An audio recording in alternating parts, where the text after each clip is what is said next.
Yan. Ari sa... Dito mo rin sa pillar natin. Ari sa pillar natin sa harap.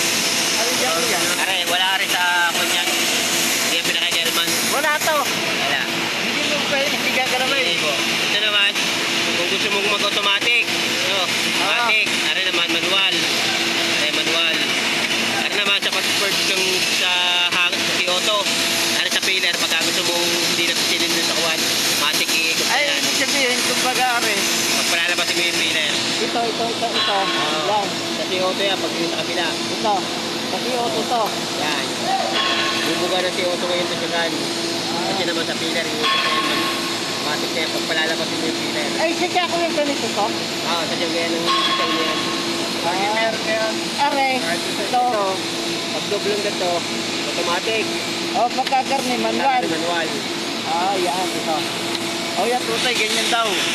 Pagka ito, manual. Pagka are. Sa pillar. Automatic. Are, sa pillar. Natin sa harap. Ano mo kung lumakin ng ilan natin? Hindi, mamayang hapon, tatanungin ko. Ito. Japan. Japan. Oo, kuya. Magagal kumakin ito. Kaya nga, ay wala namang kamuang-muang sa ganyan. Tapa-tapa. Ano ni, ito kuya ito, yan saan yan? Yan ang sa pillar. Sa pillar to. Oo.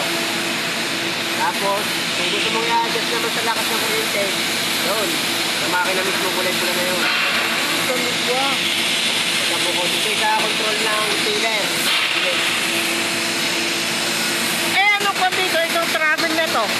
Sa circumstance yan? Ito. Yung actual, sila digital na yan, lalabas nyo yun. Ay, sira. Oo, sige yan. Dapat lalabas nyo yung speed eh, kung 300, Yun nga eh, sige. 300 yan.